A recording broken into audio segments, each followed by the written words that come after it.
Hello, hello! Bah oui, c'est mieux que je tourne la caméra quand même pour que vous me voyez. Et oui, salut, ça y est, c'est l'heure. Je l'avais annoncé que aujourd'hui nous aurions un live un petit peu particulier.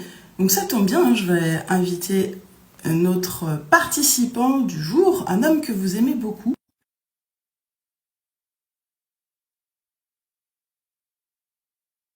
Coach Gladwine Live Talk Show, c'est un direct sur Instagram et disponible sur toutes les plateformes et podcasts sur YouTube également. Alors, pour ceux qui ne me connaissent pas, eh bien, je suis une DI internationale en athlétisme. Je suis retraitée des pistes depuis 2012. Alors, je vais vérifier que notre invité a été bien contacté. Et non, voilà. Ça, c'est fait. Voilà, je me disais bien. Donc, pour ceux qui ne me connaissent pas, je suis médaillée internationale en athlétisme. Je suis retraitée des pistes depuis 2012. Aujourd'hui, en tant qu'experte et coach en neurosciences appliquées, j'accompagne les sportifs et les anciens sportifs de haut niveau sur la question de la santé mentale et sur le bien-être après la carrière. Et dans cet esprit, dans l'envie de partager, de libérer la parole autour de ces sujets tabous, afin que l'on se sente compris et moins seul, j'ai créé ce live et ce podcast. Merci donc d'être au rendez-vous. Et s'il te plaît, n'hésite pas à lui mettre 5 étoiles et de le partager à ceux à qui il pourrait plaire. Dans le live du jour, un homme qui fait énormément parler de lui, car ses propos sont avant-gardistes, on peut le dire, des idées qui parfois dérangent, qui peuvent même nous donner une sensation d'inconfort. Et j'ai envie de dire que c'est tant mieux, parce que justement, ça nous bouscule, ça nous permet de changer notre expérience de vie pour bousculer nos croyances et en changer. C'est l'une des références des neurosciences appliquées. Il s'agit du coach et formateur Roméo Cournal. Bonsoir.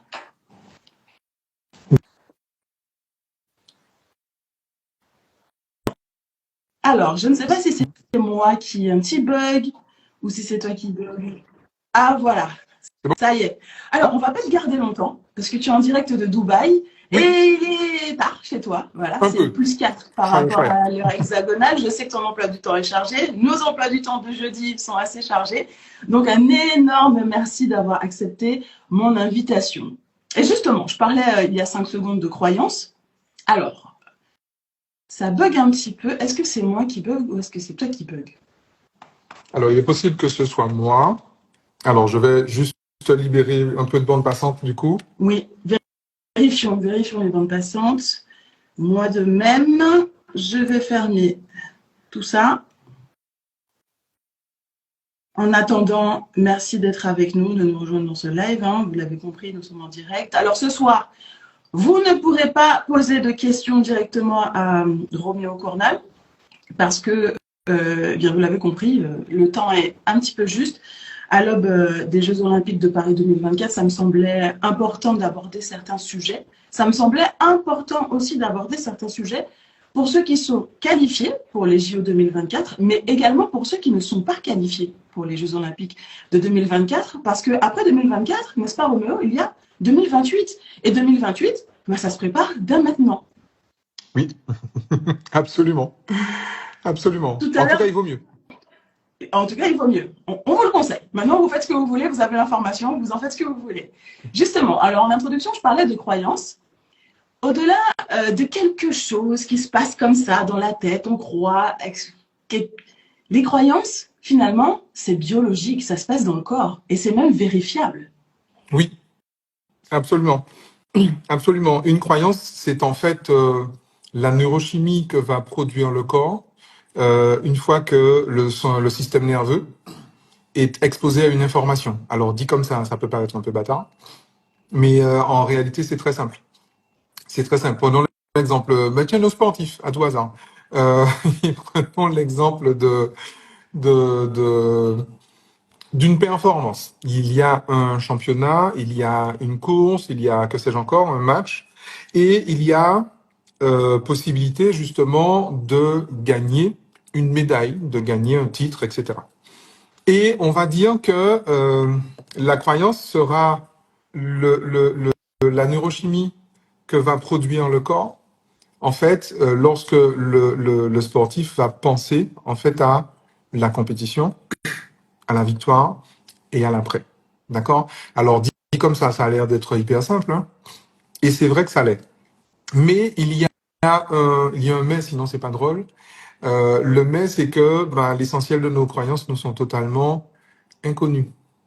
Et c'est là où c'est important parce que on peut avoir justement des personnes qui sont physiquement prêtes, qui sont bien entraînées, le coach a assuré, qui sont biologiquement, j'ai envie de dire, au niveau de la nutrition, au niveau de l'état d'esprit, tout va bien. Qui ont Il n'y a pas de souci. optimisé, en tout cas, tout ce qui pouvait l'être physiquement.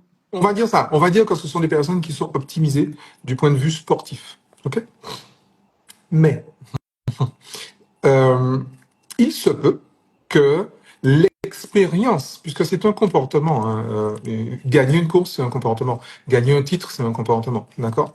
Il se peut que ce comportement-là, pour le système nerveux, soit attaché à un souvenir traumatique, soit donc attaché à une émotion désagréable qui a été retenue à l'intérieur, d'accord? Ce qu'on appelle donc un trauma, la répression de toute ou partie de la charge émotionnelle d'une expérience.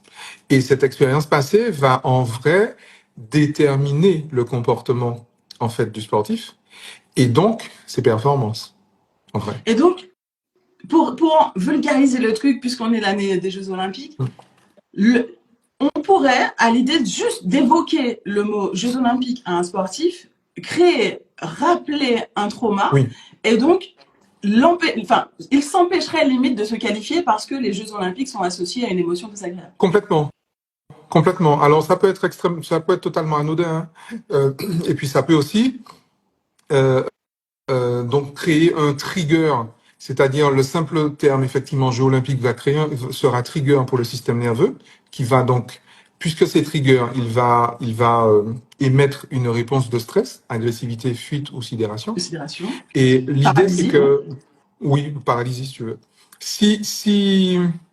Si le sportif, en fait, si son système associe ça à quelque chose, ça peut être qu'il peut, malgré tout, il pourrait éventuellement se qualifier si le trauma le permet, j'ai envie de dire. Mais il pourra faire des contre-performances. D'accord? Pour se protéger, soyons clairs. Absolument. Parce qu'il s'agit de ça. Hein. Protéger. Il s'agit véritablement de ça. C'est-à-dire que un trauma, c'est quoi? Un trauma, on a dit, c'est la répression de toute partie de la charge émotionnelle en lien avec une expérience. Donc, imaginons que, voilà, je suis gamin, j'ai 10 ans, je regarde les jeux à la télé. Et puis, je sais pas, ce jour-là, pendant cette période-là, mon chien meurt. Ou ma grand-mère décède, ou n'importe quoi. Enfin, il m'arrive un truc très douloureux, qui n'est pas directement lié au jeu, en vrai. Mais ça se joue au même moment que les jeux. D'accord? Donc, c'est une association. C'est une association, puisque le système nerveux ne résonne pas. C'est ça qu'il est important de rappeler. Tu as dit tout à l'heure que je dis des choses qui sont peut-être un petit peu contre-intuitives, mais l'une des choses qu'il faut quand même rappeler, c'est qu'un système nerveux ne résonne pas. Il a des choses beaucoup trop importantes à faire pour perdre son temps à des conneries du genre raisonner. Parce que raisonner, c'est une connerie, en fait. Hein. Du point de vue de la biologie, c'est une grosse connerie. C'est lent, c'est chiant, et ça sert à rien. En tout cas, ça ne résout pas le problème du système nerveux qui est la survie biologique. D'accord? Et c'est ce qu'il faut que les personnes comprennent. La dernière chose que fait un cerveau, c'est réfléchir. C'est raisonner, je veux dire. Et la chose que le cerveau fait le moins, c'est raisonner, parce qu'il a des choses plus importantes à faire. Et d'ailleurs, finalement, quand il nous arrive quelque chose d'assez grave, il faut résoudre et réagir tout de suite, on réfléchit pas. Hein. On a une réaction automatique. Absolument. D'ailleurs. Absolument. Et c'est ce qui fait d'ailleurs que justement, plus la réponse va être automatique, plus elle sera en bas du cerveau. Donc le cerveau, c'est le bout du système nerveux. Hein. Le cerveau n'est pas tout le système nerveux. Mais en bas du cerveau, on a le cervelet, par exemple, l'instinct. Et c'est là où c'est intéressant, en fait, de retourner le propos que je viens de porter. C'est-à-dire que je peux effectivement me retrouver dans une inscription traumatique qui fait que mon système nerveux ne va pas vouloir que je performe, ou ne va pas vouloir que, prenons l'exemple, je garde mon même exemple. Si je n'ai pas fait le deuil de mon chien, si je n'ai pas fait le deuil de mamie, ou quoi que ce soit, si mon système se souvient d'une émotion extrêmement désagréable et qui en plus n'a pas été extériorisée, donc je suis face à un deuil non fait, mon système associe deuil non fait, c'est-à-dire mort, à tout ce qui concerne cet événement, y compris le fait que c'était en période de jeu. Okay. Il se trouve que 10 ans plus tard, je suis un vaillant garçon, je suis un athlète, un sportif de haut niveau, et puis je prétends au minima olympique. Et c'est curieux, hein, j'ai du talent, j'ai ce qu'il faut, mais pour les minima, je contre-performe. C'est cette année-là, tu sais pas pourquoi. L'année d'avant, tout va bien. L'année d'après, tout va bien. Cette année-là, c'est écrit Jeux Olympiques. Cette année-là, tu sais pas pourquoi. Y a un truc qui fait que je ne comprends pas. J'ai mal au mollet, je me fais mal là. Finalement, j'ai une grippe. La dernière semaine, je peux me qualifier. Des petits trucs. On dit mais non, mais c'est rien. J'ai changé de paire de chaussures. Ça m'a donné une petite truc, une contracture au mollet. En fait, c'est ce qu'on disait dès le début. Hein. Le corps met en place une protection. Oui, finalement. Absolument. Il est tellement bien fait qu'il se protège. Absolument. Et d'ailleurs, ça veut dire qu'il y a une vérité qu'il est important d'asséner. Parce que quand on parle neurosciences, on a l'impression que le cerveau est au centre de tout. On a l'impression que c'est le cerveau qui commande. Que nenni. Le cerveau est un esclave de compétition. Pour le coup, le cerveau ne dirige pas le corps. Le corps dirige le cerveau. Et ça, c'est important de le répéter. Le cerveau ne dirige pas le corps. Le corps dirige le cerveau. On va le dire une troisième fois pour la page. Pour ceux qui nous découvrent et ceux qui entendent pour la première fois tes propos et qui sont en train de dire Samy c'est Kadila en créole, en français c'est qu'est-ce qu'il est en train de regarder ce mec. Son problème. Hein? Ça, c'est quoi son problème? C'est ce que beaucoup de gens disent quand ils m'entendent pour la première fois. Je dis, c'est quoi son problème à ce mec-là? On aura beaucoup de problèmes ce soir. Ça tombe bien si vous êtes là, parce qu'on va vous permettre de mettre un petit peu de lumière sur les zones d'ombre. Alors, justement, la question des neurosciences appliquées me vient souvent. On me demande, mais finalement, qu'est-ce que c'est que les neurosciences appliquées? Alors, c'est la question que je te pose pour brièvement vulgariser le propos, qu'on comprenne exactement de quoi il s'agit, et puis la différence entre la neuroscience et les neurosciences, parce qu'il y en a une. Oui, absolument. Les neurosciences, c'est l'ensemble des sciences qui étudient le fonctionnement du cerveau et du système nerveux. Tout simplement, tout bêtement. La neuroscience, c'est une science un peu plus ancienne qui étudie le rapport entre l'esprit et le cerveau.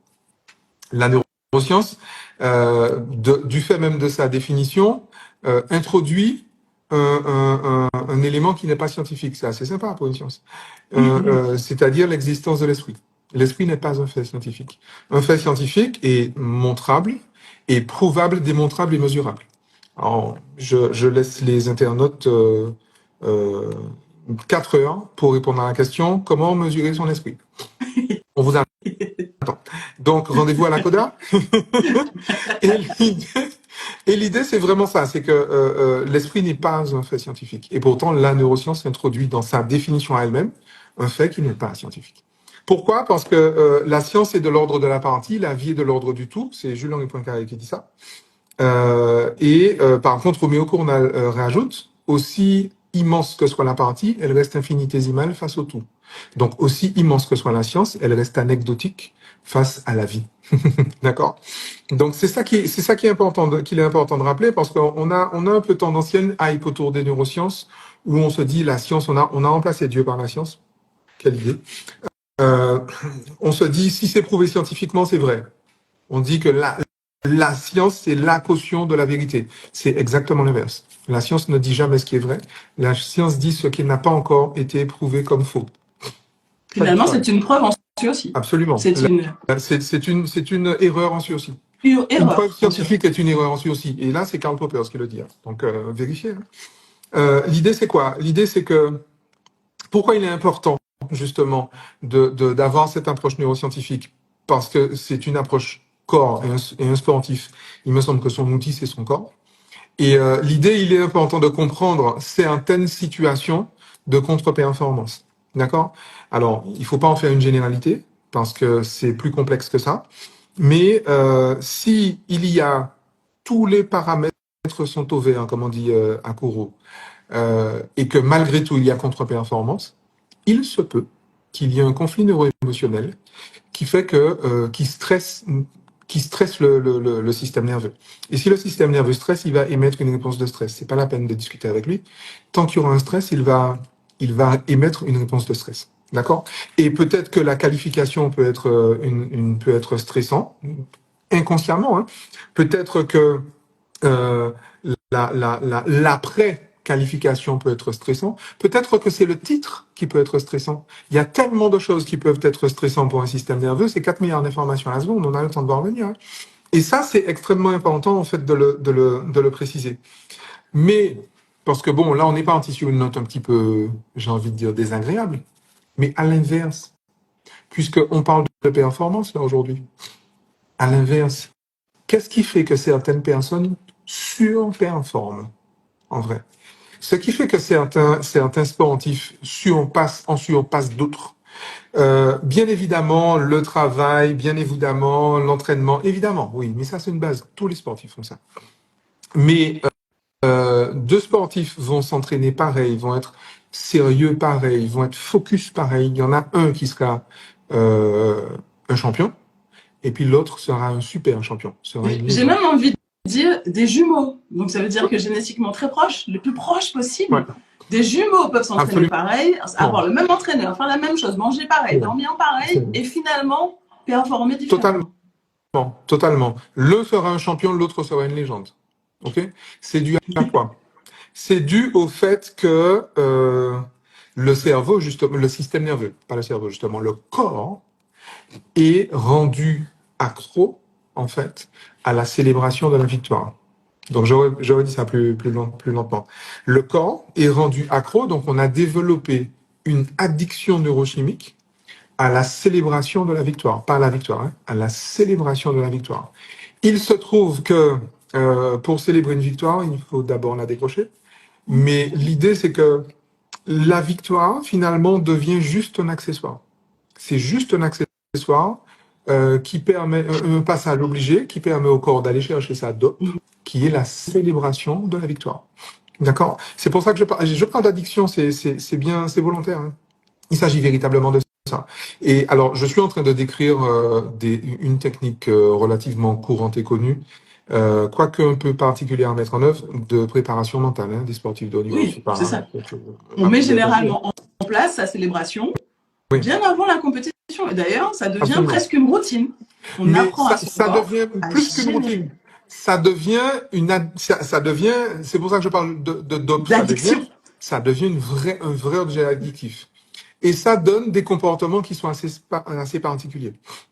On a dit que le système nerveux a autre chose à faire que raisonner.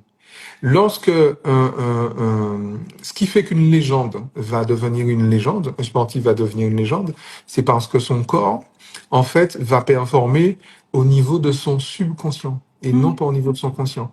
En fait, quand tu vois ce qu'on a appelé, pour les personnes qui suivent le football, ce qu'on a appelé un bus zlatanesque, c'est quand tu regardes les stats de Zlatan,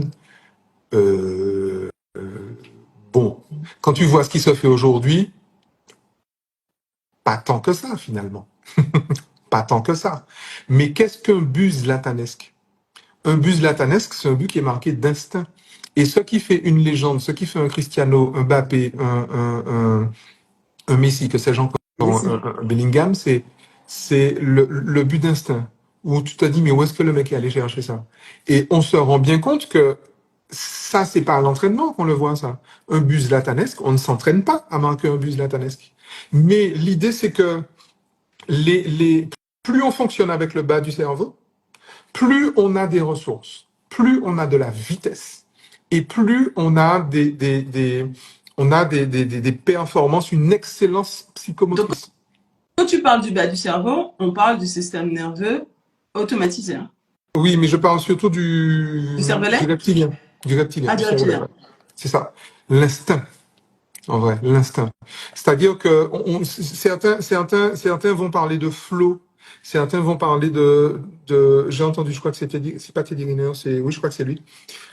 Non, c'est David Douillet. C'est un état second, en fait. Un état second, en fait, en vrai, on ne sait pas ce qu'on fait. En fait, on ne sait pas du tout ce qu'on fait. Des fois, on est même dans un état de transe. C'est Et exactement ça. après, on revient sur, comme on voit à la télé, on fait le ralenti de ce qui s'est passé. Alors, qu'est-ce que j'ai fait? Il était là, machin, j'ai fait ça, Absolument. machin, ok. Absolument. C'est-à-dire qu'on l'a fait tellement d'instinct, c'était tellement réactionnel, Ouais. j'ai envie de dire, qu'on n'a pas eu le temps de le penser, on a juste fait. Le corps a fait. C'est ça. C'est ça. Le corps a fait, et donc il a commandé au cerveau de faire, en vrai, de mettre en place. Et du coup, il se passe un geste juste, un geste beau. Il se passe une surperformance, il se passe une excellence, il se passe une virtuosité. La virtuosité est la capacité de faire très facilement ce que la plupart n'arriveraient pas à faire, même au prix de gros efforts. Mais la virtuosité, on a bien dit, c'est la capacité de faire très facilement. Donc pas au prix d'efforts, très facilement. Et donc d'instinct. Et ça, et c'est là en fait qu'il faut comprendre que, en fonction de la façon dont on maîtrise, on connaît, on maîtrise un système nerveux, on peut aller à la performance, la surperformance ou la contre-performance.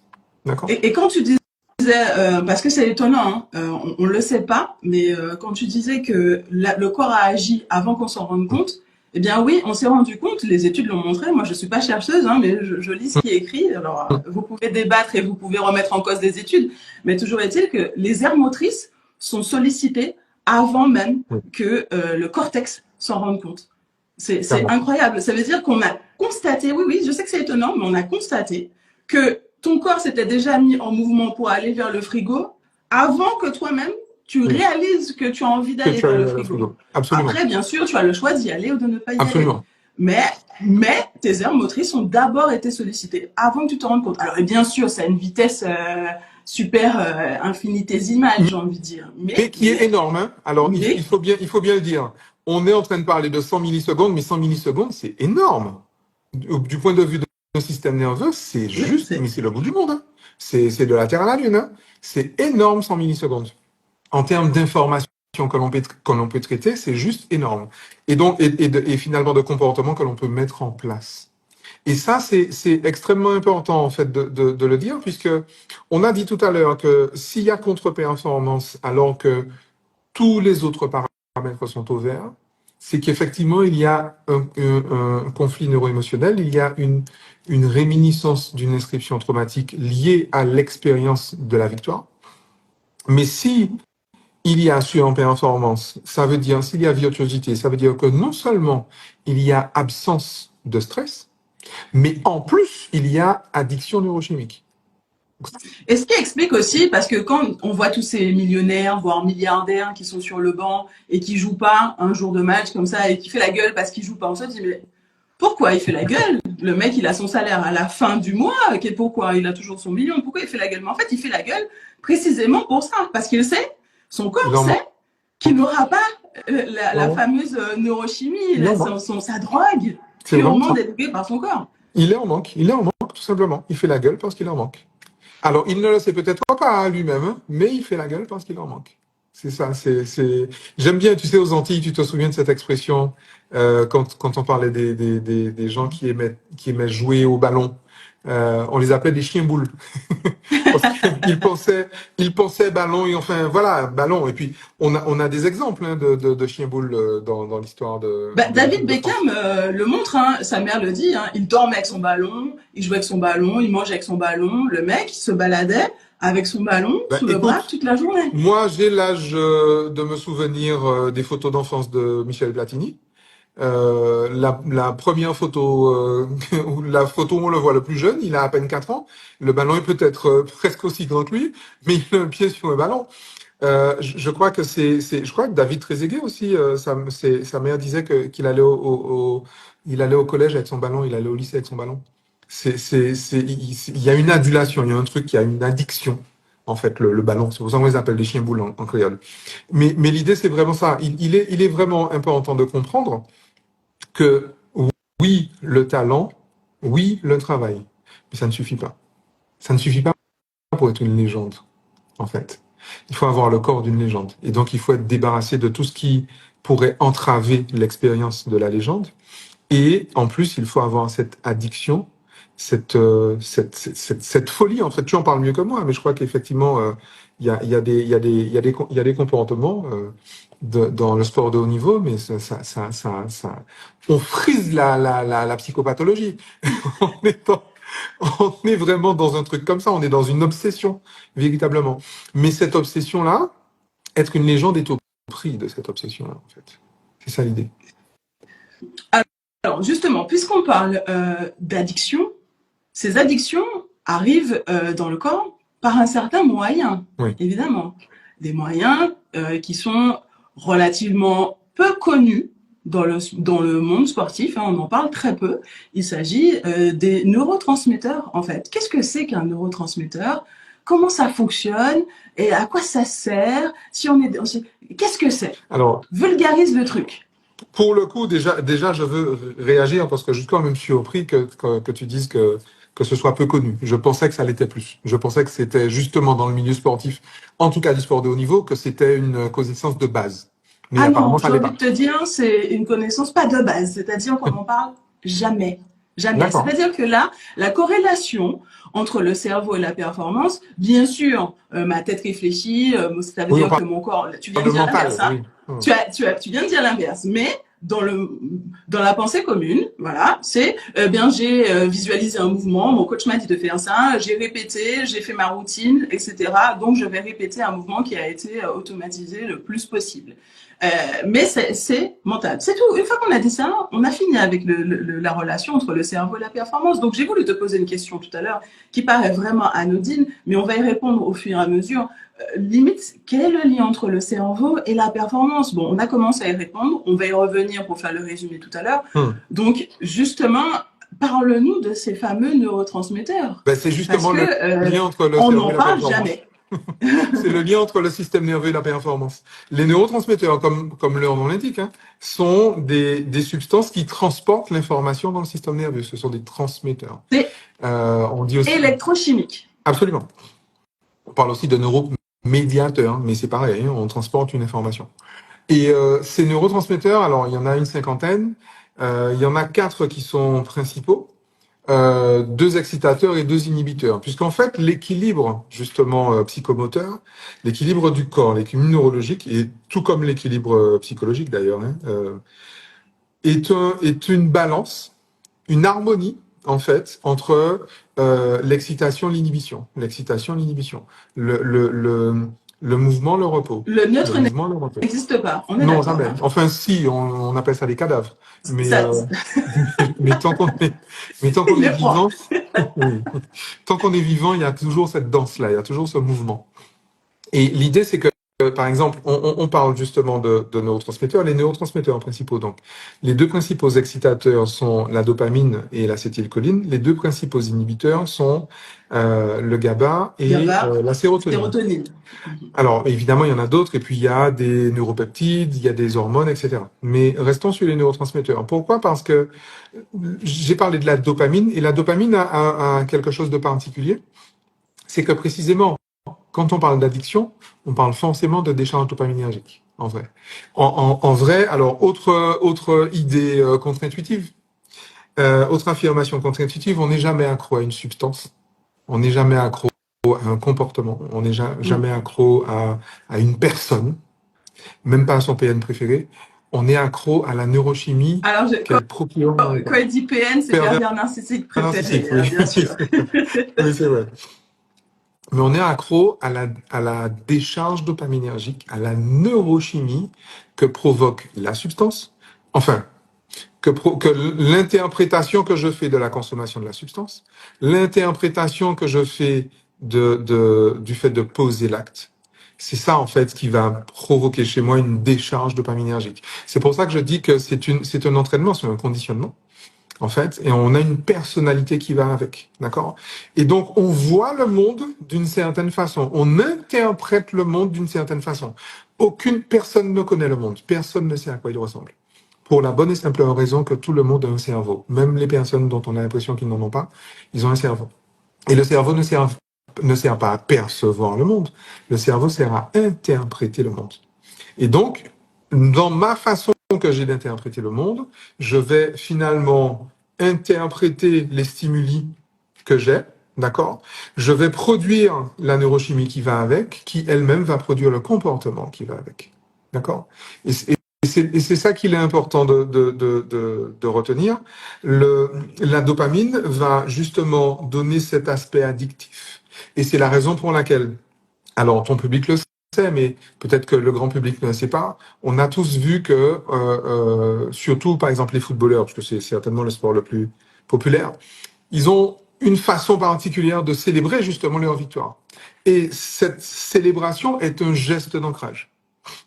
Le fameux dab, oui, justement, comment il s'appelle? Usain Bolt. Le fameux bras croisé de Kylian Mbappé. Et tu as vu le dernier phénomène en date, un certain Jude Bellingham. Il célèbre toujours ses buts de la même façon, en fait.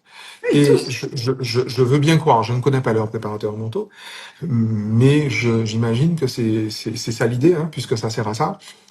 C'est l'addiction, en fait, à ce geste-là qui rend possible qu'il ne change pas de geste à chaque célébration. Absolument, il n'en change pas, puisque c'est un geste d'ancrage, et plus on le fait, plus il se renforce.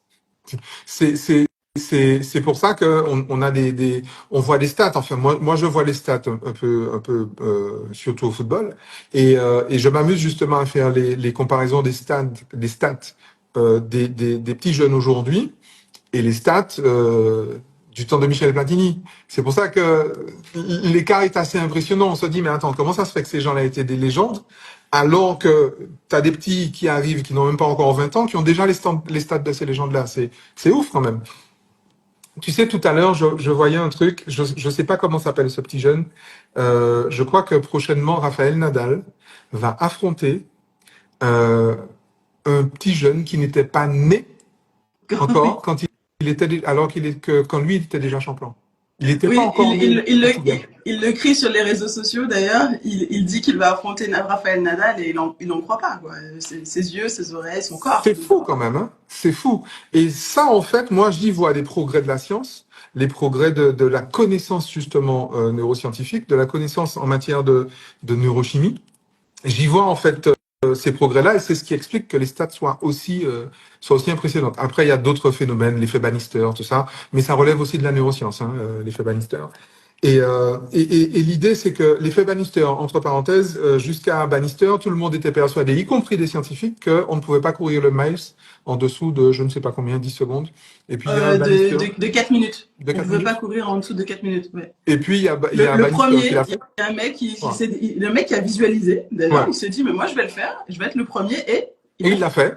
Et depuis, il se trouve qu'il y en a et depuis, plein qui l'ont fait depuis. Alors que la science a dit encore une fois, hein, une erreur aussi, la science disait que physiquement, c'est-à-dire c'était impossible. Que physiquement, c'était impossible. D'ailleurs, la science a dit à un moment donné que c'était impossible de courir 10 secondes, moins de 10 secondes sur 100 mètres. Mais la science l'avait dit aussi. Mais clairement, et c'est ce qu'il faut bien comprendre. La science n'est pas là pour dire la vérité, en fait. Le principe même scientifique, c'est le doute et l'erreur. La science avance par doute et erreur. Essai, erreur, doute. Essai, doute, erreur. Essai, doute, erreur. On ne peut pas mettre les personnes qui associent la science à la certitude font de l'anti-science. Parce que le fondement même de la science, c'est le doute. Et c'est l'erreur. OK? Et donc, l'idée, c'est vraiment ça. Donc ça, c'est fin de la parenthèse sur l'effet Bannister. Et l'idée, c'est que, je crois que j'ai perdu mon fil, mais précisément, la maîtrise, justement, des lois neuroscientifiques permettent on voit des choses impressionnantes du genre le petit jeune qui va affronter Nadal, quoi. On est en train de parler de Rafael Nadal, les gens. Voilà, quoi. Légende. Là aussi, tu parlais de légende tout à l'heure, légende. légende, et grande légende. Et le petit gars, il a 16 ans, quoi. Pareil, Lamine Yamal au Barcelone, le gars, il a 16 ans. Il a encore un dentier, le mec, arrête. Un appareil dentaire. Des gamins. Jude Bellingham a 20 ans. Des gamins, ces gens, des gamins. Il a l'âge de mon fils, le mec. Et l'idée, c'est vraiment ça. Cette connaissance, justement, cette maîtrise des lois neuroscientifiques permettent la performance, la surperformance. Alors déjà, permettent de lutter contre la contre-performance et permettent également, la surperformance, permettent la multiplication des légendes. On a compris l'intérêt des neurosciences, des neurotransmetteurs quand tout va bien. Ma question est maintenant, qu'est-ce qui se passe quand on est en carence de neurotransmetteurs? Parce qu'il y a, on va y revenir tout à l'heure, hein, mais il y a des tests qui permettent de savoir si on est en carence ou pas. Eh bien, tout va mal. Il faut bien comprendre que le niveau de santé physique et de santé psychologique d'une personne n'est qu'un révélateur de sa configuration neurochimique. Très clairement. Je ne peux pas être équilibré dans mes neurotransmetteurs et être déséquilibré dans la vie. Puisque, encore une fois, mes émotions, c'est de la neurochimie, c'est de la biologie. Et donc, si je me sens mal, si je suis déprimé, tu sais, j'entends beaucoup de sportifs expliquer leur défaite par le fait que je n'ai pas pris de plaisir. J'ai pas pris de plaisir. Il n'y avait pas de dopamine, il n'y avait pas d'ocytocine, il y en avait pas assez, il y en a toujours. Mais il n'y avait pas ce niveau de dopamine-là, il n'y avait pas ce niveau de vasopressine, d'ocytocine, de tout ce que tu veux. Et donc, j'ai pas pris plaisir et finalement, je me suis fait manger la gueule. D'ailleurs, souvent, surtout, par exemple, des sports collectifs, on voit, il y a des temps forts, il y a des temps faibles, il y a des temps forts de l'équipe, il y a des temps faibles de l'équipe. On voit des choses on se dit que c'est au mental que ça se joue. Et effectivement, ça se joue au mental. On a eu l'exemple récemment avec le Real Madrid pour sa qualification face au Barça, dans le cadre de la Ligue. Et c'est vrai que c'était assez impressionnant de voir, mais c'est également révélateur. Tu parles du PSG, toi? Non, je parle du Real Madrid. Face à Barcelone? Face à Manchester City, excuse-moi. D'accord. Face à Manchester Je me City. suis dit, oh là, Oui, laisse-moi en parler. Oui. Face à Pep. Et beaucoup ont été choqués que des personnes aient critiqué cette victoire. Alors qu'en réalité, c'est une victoire de très haute lutte. Parce que précisément, c'est dans l'émotion que ça se joue. C'est nerveusement que ce match s'est joué. C'est nerveusement. Parce qu'on a des équipes qui sont au summum de l'Olympe du football. Donc, quand tu fais ces deux personnes-là se rencontrer sur un match éliminatoire, donc forcément, ça fait ces étincelles-là. Ça fait un immense choc. Et ça ne va pas se jouer sur le football, puisque ce sont les meilleurs. Ça va se jouer sur les nerfs. Ça va se jouer donc sur la neurochimie. Qui va tenir le plus? Et celui qui a gagné, c'est celui qui avait les nerfs les plus solides, qui avait les systèmes nerveux les plus solides. Tout simplement. Et donc, tout simplement. On a tout intérêt à ne pas être carencé. On a tout intérêt à toujours être équilibré. Et lorsqu'il y a effectivement quelque chose qui ne va pas, la première chose qu'il faut aller regarder, c'est effectivement l'équilibre des neurotransmetteurs, très clairement. Très clairement. Moi-même, dans ma pratique, je ne l'ai pas toujours fait, parce que bon, je suis bien conservé, mais je suis un vieux de la vieille. Mais il y a à peine une dizaine d'années, si tu veux, tu nous as parlé de Michel Platini, tu te souvenais de ses débuts. On a compris, papy, que t'es vieux. Oui, on est d'accord. Mais tu vois, le sport me conserve bien. Et l'idée, c'est que, justement, lorsqu'on a ces situations-là, en fait, c'est véritablement à ces niveaux de détail-là, et donc à ces niveaux d'expertise que les choses vont se jouer. Il s'agit vraiment d'un niveau d'expertise. Lorsque j'ai introduit dans mes accompagnements l'aspect justement neurosciences et particulièrement l'aspect neurochimie, j'ai réduit mon temps d'accompagnement de 70%. C'est-à-dire qu'il me fallait 70% de temps en moins pour atteindre les mêmes objectifs. Et même, tu vois, ça, je savais pas que maintenant je sais. Il fallait effectivement 70% de temps en moins. Et le temps, pour un sportif, quelle que soit sa pratique, mais c'est tout, en fait. Le temps est tout. La vitesse, l'efficience, le temps, c'est tout pour un sportif. C'est absolument tout. Justement, puisqu'on veut gagner du temps, il y a un test qui existe, qui est le test des neurotransmetteurs du neurobiologiste, j'ai envie de dire éminent, renommé mondial, Dr Braverman. Qu'est-ce que ce test peut nous apprendre? Pourquoi on a tous intérêt à le faire, qu'on soit sportif ou non? parce que ils sont nombreux à nous regarder. Oui. Je suis désolée pour tous ceux qui posent des questions. Je vous l'ai dit, je répète, malheureusement, on n'aura pas le temps ce soir de prendre des questions parce que je sais que il est tard à Dubaï, et donc malheureusement, on va pas répondre à vos questions une autre fois. On se donne rendez-vous, Roméo, pour répondre à vos questions. Mais pour tous les sportifs et non sportifs qui nous regardent, pourquoi on a intérêt à faire ce test? Parce que, alors déjà, ce test va nous révéler notre biotempérament. C'est une autre façon de dire personnalité, puisque notre personnalité, justement, correspond à une configuration neurochimique des 4 neurotransmetteurs principaux. Dopamine, acétylcholine, GABA et sérotonine. Et ce test va justement déceler des écarts, j'ai envie de dire, présents dans l'instantané, mais même des écarts, des carences anciennes. D'accord? Et ça, c'est extrêmement important parce qu'on va comprendre également notre façon de fonctionner. Les neurones, ça sert à gérer le mouvement. Tout ce qui bouge a des neurones. C'est pour ça que les pierres n'en ont pas, parce que les pierres ne bougent pas. Et l'idée, c'est... Oui. Et l'idée, c'est que nous, comme on bouge, on a des neurones pour mettre en place le mouvement, donc le comportement.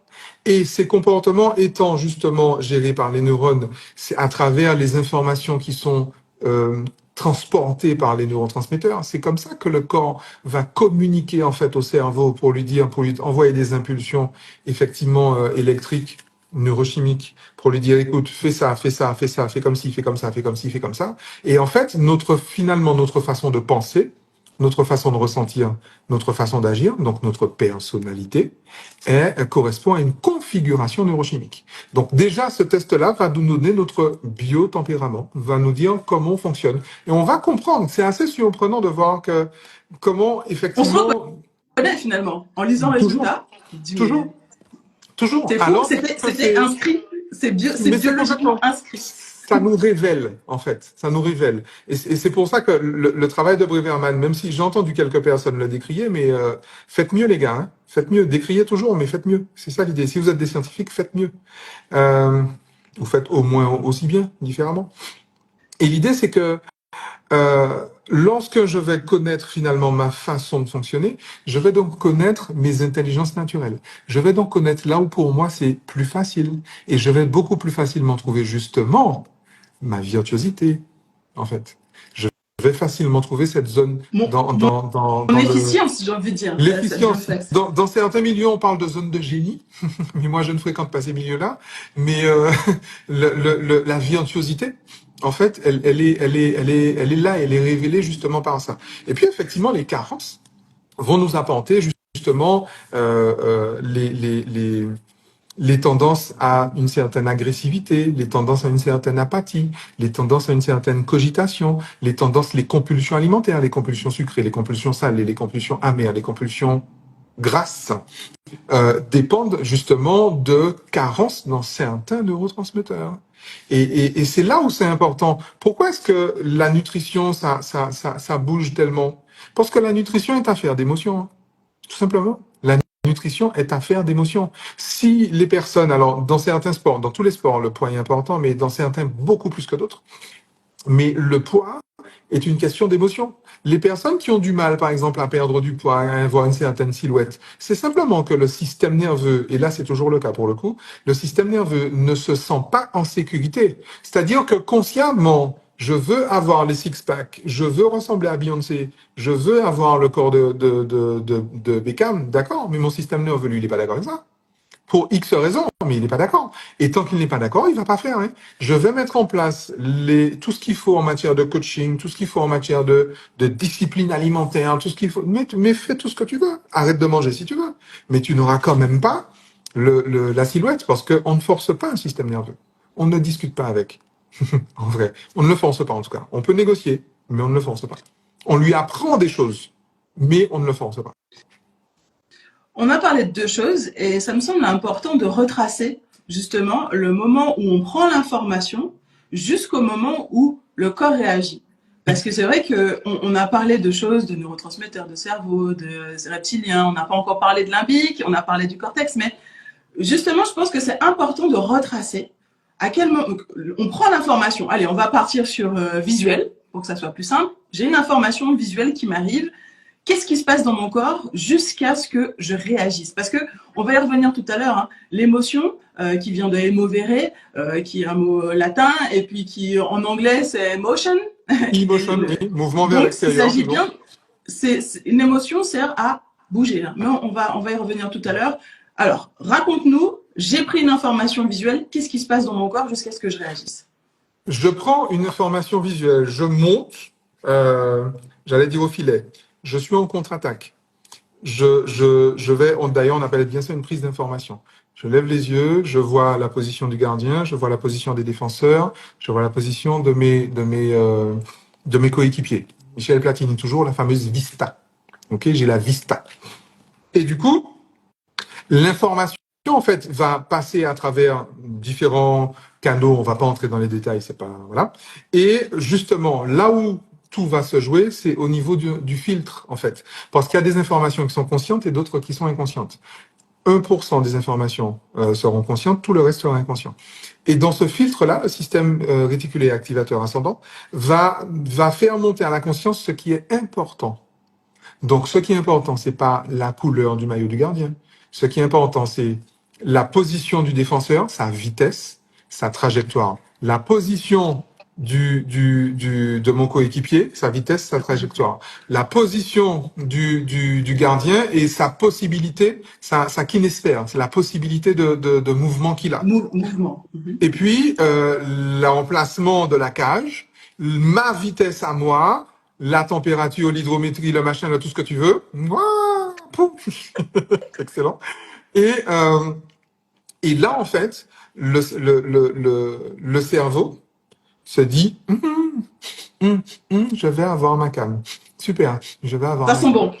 Ça sent très bon, ça sent très très bon. Je vais avoir ma dopamine. Oui, je vais avoir. Et du coup, l'information va être traitée directement par les aires les plus basses, qui vont informer l'hypothalamus, qui mettra en place justement le geste juste. Alors bien évidemment, pour que le geste juste soit fait dans la vitesse qui va bien, etc., il faut que j'ai la forme physique. Évidemment, on a dit, il faut le travail, il faut le talent, évidemment. Mais il faut justement ce petit plus-là pour que le but soit d'instinct.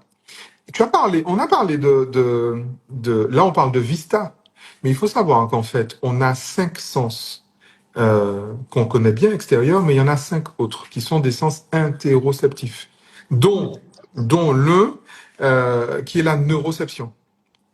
En fait, on a la possibilité d'instinct.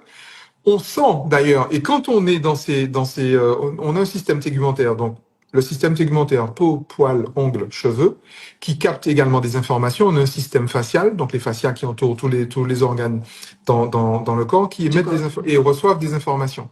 Et donc, du coup, je peux d'instinct avoir des informations que je n'ai pas perçues par mes 5 sens habituels. Ces informations s'appellent des informations intuitives. Ce sont des intuitions.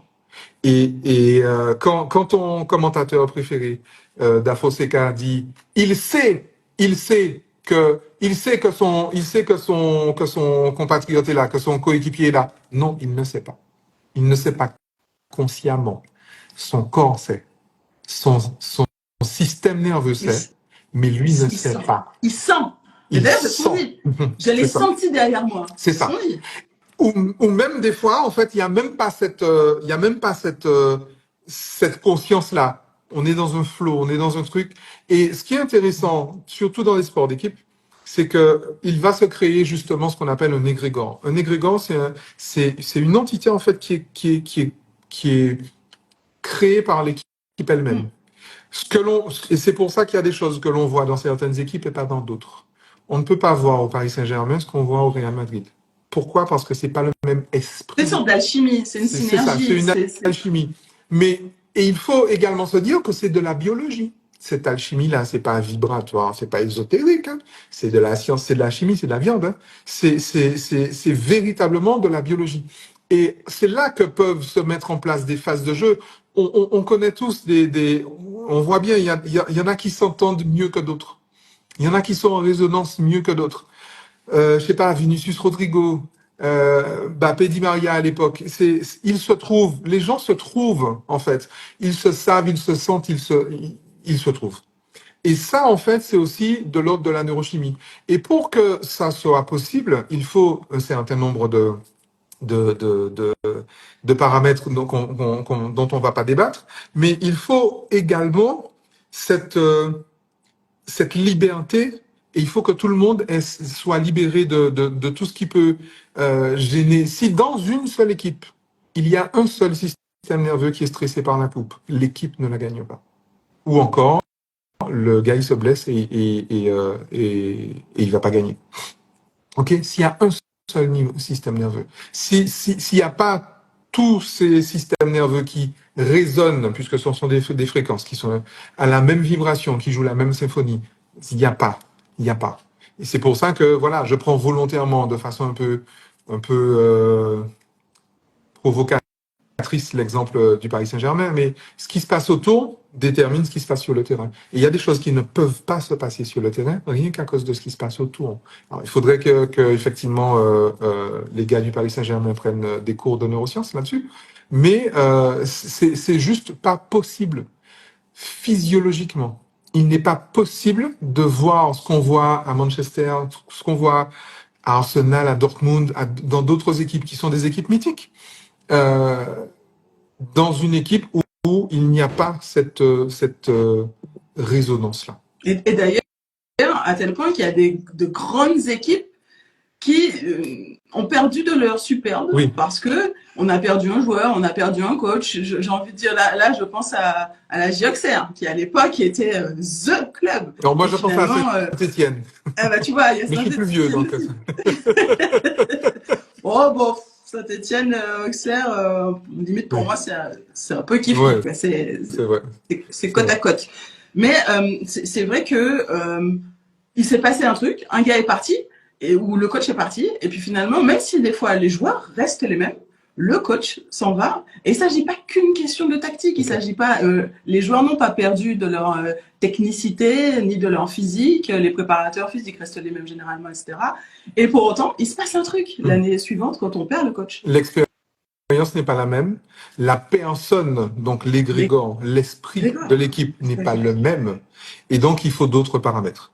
C'est pour ça que des systèmes de jeu fonctionnent dans certaines équipes, le même système de jeu ne fonctionne pas dans d'autres. C'est pour ça que, effectivement, alors, quand tu parles d'entraîneurs, on voit des grands entraîneurs, on parle de Ancelotti, on parle de Pep.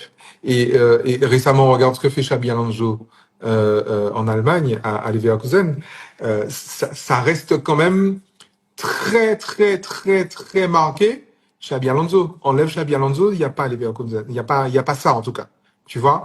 Mais Xabi Alonso à Paris, il n'y a pas ça. Non, non. Tu vois l'idée? Il n'y a pas. C'est la fameuse l'égrégore, l'alchimie. C'est le fameux égrégore, c'est cette alchimie. Une addition, j'ai envie de dire, c'est le cumul. Absolument. Et du coup, il y a des terrains favorables à la création de légendes. Il y a des terrains favorables à Cristiano, à Messi, à Zlatan, et il y a des terrains qui le sont moins. Et même dans les sports collectifs, en fait, il y a des terrains favorables, il y a un staff favorable, il y a un coach sportif, un kiné, ce que tu veux. Il y a, et bien évidemment, une famille, parce que l'entourage du sportif, mon Dieu, que c'est important, l'entourage du sportif. Parce que en vrai, la proximité biologique la plus proche, la plus fine finalement du sportif, c'est avec les membres de sa famille, hein, puisqu'ils ont été fabriqués pareil. Donc voilà. Et ça, c'est également déterminant jusqu'à ce niveau-là, en fait. Donc la performance dans le sens, la surperformance, j'en parle vraiment de la surperformance des légendes. En fait, tous ces éléments-là sont à prendre en compte, tous ces détails. Je parlais d'une finesse de détail, un truc à faire mal au lépidoptère. Ça va jusque-là, en fait. Ça va jusque-là. Et tout ça, c'est de la neurochimie. C'est de la neuroscience. On parle justement de neurochimie, on a parlé des croyances, on a parlé des neurotransmetteurs. Quel est le rôle des émotions dans tout ça? Le mouvement. Justement, le mouvement. Non, mais parce que Mouvement vers l'extérieur, le mouvement.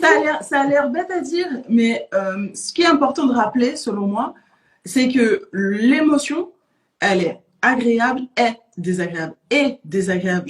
Parce qu'on a tendance à vouloir, notamment quand on est sportif, c'est éradiquer. Voilà, tout ce qui est. D'ailleurs, on parle de quelque chose de négatif, les émotions négatives, alors que en fait, finalement, même les émotions désagréables ont un intérêt dans la performance. Et heureusement, heureusement. Alors pour le coup, je ne saurais trop que recommander aux sportifs et aux encadrants sportifs de se pencher sur la question. Euh, éradiquer l'émotion, c'est éradiquer le mouvement. Pour un sportif, c'est un peu dommage. On parlait d'être contre-intuitif, je crois que là on est en plein dedans. Émotion, ex movere, emotion, mouvement vers l'extérieur. Et l'émotion, justement, c'est la neurochimie qui va avec, c'est ce dont on est en train de parler. L'émotion sert à gagner. Comment est-ce que je rends accro mon corps à la célébration de la victoire? Comment est-ce que je rends le corps de Usain Bolt accro au dab? L'émotion que ça lui procure. C'est précisément parce que son corps est hyper accro à l'émotion, donc à la décharge dopaminergique, à l'émotion, au grisement que va provoquer le dab, qu'il va aller chercher son dab tout le temps.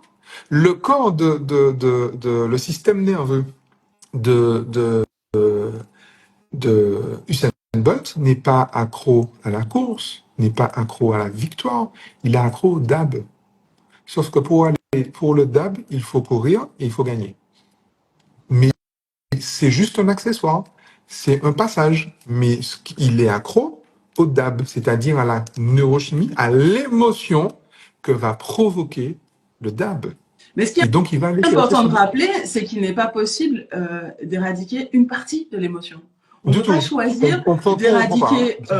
Déjà, on ne peut pas éradiquer l'émotion, puisque l'émotion est générée dans le cerveau limbique avant même qu'on soit au courant. C'est pareil que les aires motrices, hein. C'est bien avant. Donc du coup, choisir d'essayer, je dis bien essayer, d'éliminer de sa vie les émotions dites négatives, je le répète, elles ne sont pas négatives mais désagréables, c'est évidemment une hérésie. Absolument, absolument. Et puis on perd en antifragilité, justement. Une légende est forcément antifragile. L'antifragilité, c'est la capacité de sublimer, de se relever d'une épreuve, de devenir plus fort après un échec.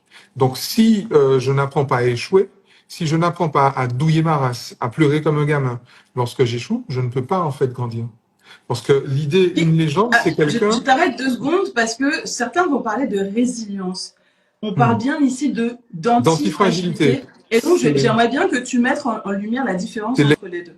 Exact inverse, en fait. La résilience, ça vient de la thermodynamique, d'ailleurs. C'est la capacité qu'on a de retrouver la forme qu'on avait avant un choc, avant le chaos. L'antifragilité, c'est tout l'inverse. C'est la capacité de se servir du choc, de se servir du chaos pour devenir plus fort et donc capable de supporter un choc encore plus fort, un chaos encore plus grave. Et ça, c'est effectivement... On ne peut pas être une légende en étant résilient. On ne peut être une légende qu'en étant antifragile.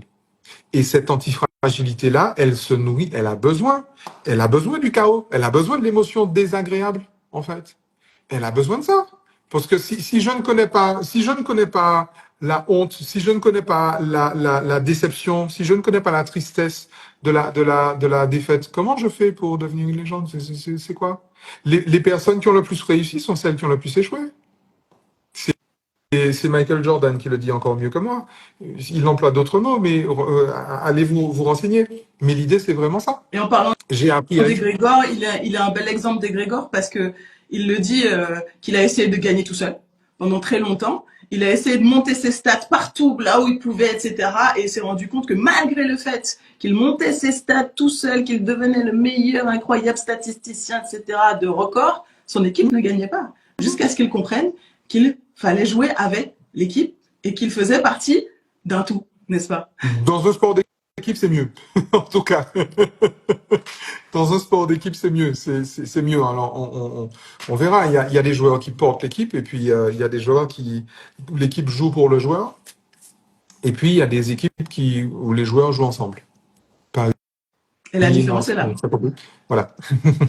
Paris, Madrid, la même chose. Et donc, on est en train de parler de ça. Ou, si tu veux, les Leverkusen, voilà. Xabi Alonso, tout ça. On joue ensemble, en fait. On joue ensemble, on gagne ensemble. On a la même addiction. On a les mêmes envies. Et justement, ça démultiplie, justement, toute l'énergie qui est disponible. Et donc, ça démultiplie l'émotion. Et donc, le mouvement vers l'extérieur, la vitesse, la justesse, la précision. La On virtuosité. a énormément parlé des neurosciences, de l'intérêt des neurosciences, de l'émotion, de la croyance durant la carrière. Tu le sais, hein, que je suis spécialiste de l'après-carrière. Je suis coach GLAD1, n'est-ce pas, Oui. et spécialiste de l'après-carrière. Alors, j'ai identifié qu'il y avait 5 pôles majeurs affectés par le changement dans l'après-carrière: l'identité, le physique, l'entourage, le rythme de vie, les finances. Quel est l'intérêt des neurosciences dans cette transition d'après-carrière? L'intérêt, c'est que justement, si je change de réalité personnelle, donc je vais à la retraite, je me dois de changer de personnalité. Et la retraite, c'est quelque chose qui est assez violent. Alors, pour les sportifs, mais en fait pour tous les professionnels. Peut-être plus pour les sportifs à cause de l'engagement même du corps. Mais réussir sa retraite, c'est réussir son changement de personnalité. Et Justement, je qu'est-ce crois que tu que dis à tous ceux qui te disent que on peut pas changer de personnalité, c'est pas possible? je leur dis d'aller prendre des cours de sciences.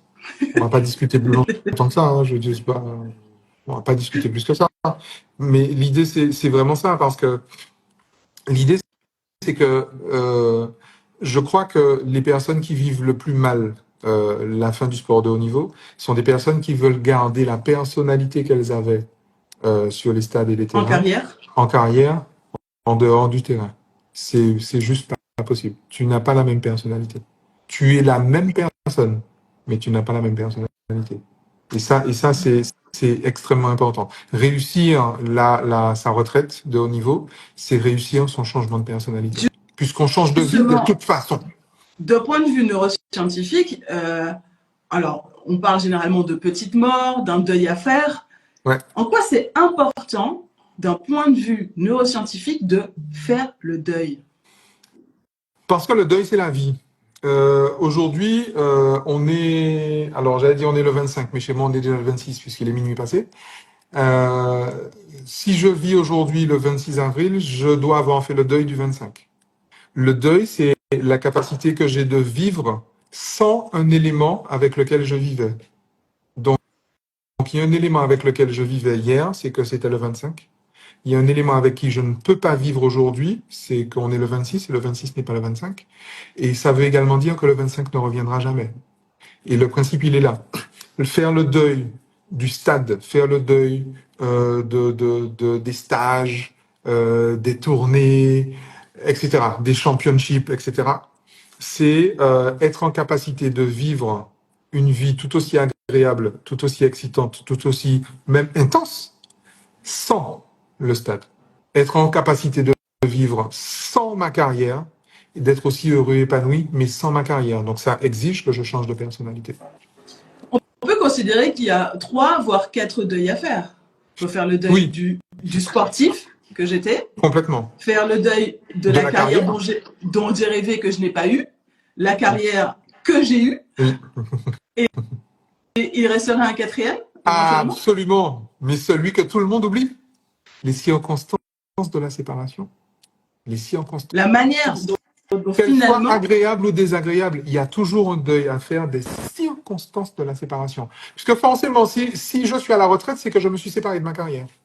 S'il y a un deuil à faire, c'est que je dois faire le deuil de la séparation, des circonstances, de la façon dont ça s'est passé, que ce soit passé sur blessure, que ce soit passé parce que c'était déjà prévu, quel que soit degré ou de force, je dois faire le deuil de la séparation. C'est pareil pour dans la relation amoureuse, c'est pareil pour tout. Hein. Je fais le deuil de la personne, de la relation et de la séparation. Et s'il y en a un qui est raté, il y a un deuil non fait. Et là, pour le coup, s'il y a deuil non fait, il y a inscription traumatique. Et donc, il y a conflit neuro-émotionnel, et donc il y a malaise, il y a perturbation dans la neurochimie, il y a être malheureux, tout simplement. En quoi est-ce important alors d'être accompagné pour faire ces deuils-là? Parce que je peux éventuellement les faire tout seul. C'est comme tu viens de me demander en quoi est-ce que c'est important d'être heureux. Je sais pas. Chacun a la réponse. L'accompagnement, c'est peut-être un gain de temps, éventuellement. Ah, l'accompagnement, c'est un collapse énorme de temps. C'est un collapse énorme de temps parce qu'effectivement, alors non seulement c'est un collapse énorme de temps, mais il faut également tenir en compte que il y a une seule personne sur qui je ne peux pas avoir de recul émotionnel, c'est moi. Le seul chemin qui mène à moi sera l'autre. Plus encore pour un sportif de haut niveau qui finit sa carrière, le seul chemin, la seule façon qu'il aura de se retrouver, lui, c'est de se faire accompagner. Mais j'ai envie de dire, je ne pense pas qu'on ait trop besoin d'insister, puisque un sportif passe sa vie avec un coach. Il y a toujours un coach autour. Pourquoi quand il quitte sa carrière, il n'en a pas? Alors qu'il a cette personnalité, cette habitude de fonctionner avec un coach. Si tu arrêtes ta carrière, il y a bien une chose que tu dois continuer à faire, c'est fonctionner avec un coach. Ne serait-ce que dans la période de transition. Et ça te permet de garder une certaine sécurité. Au moins, tout change dans ta vie. Et garder un coach, ça te permet d'avoir au moins une sensation de sécurité, un sentiment de sécurité. Bien sûr, parce qu'il faut le temps de la matière, il faut le temps du système nerveux, il faut le temps que le système nerveux s'adapte à son nouveau fonctionnement et donc à sa nouvelle personnalité. Bon, allez, il est tard, on va pas te garder plus longtemps, on va te laisser aller dormir. Juste un petit mot de la fin, si tu devais donner un petit conseil pour se quitter. Faites-vous accompagner. Le seul chemin qui mène à soi, c'est l'autre. Donc, tant qu'à être accompagné, autant être accompagné par quelqu'un qui sait le faire, qui veut le faire, qui aime le faire. Allez, merci beaucoup Roméo, je te souhaite une bonne soirée. Si les thématiques de ce soir vous ont parlé, si tu veux savoir justement comment réaliser le test des neurotransmetteurs du docteur Braverman, si la santé mentale en carrière et après la carrière t'interroge, sache que je les aborde dans mon programme en tant que coach. J'accompagne donc les sportifs et les anciens sportifs de haut niveau. Si tu te sens dépassé, que tu te sens seul, tu sais même pas par quel bout commencer, eh bien, on peut faire le bilan ensemble, hein, c'est gratuit. Tu peux me contacter sur les réseaux sociaux, également sur mon mail, contact@vanessagladon.com. Si tu es sur ce podcast, merci et n'oublie pas de mettre 5 étoiles et d'inviter à ceux à qui il pourrait plaire. N'oublie pas que la vie est un sport incroyable et que tant que la partie n'est pas terminée, rien n'est jamais perdu. Alors on se bat jusqu'au bout, jusqu'au gong, jusqu'au sifflet final, jusqu'à la ligne d'arrivée. Et abonne-toi à ma page et au compte de Roméo Cournal. Allez, je te donne rendez-vous pour un nouveau live avec Coach Gladwin et l'un de ses invités. Bye bye. Ciao.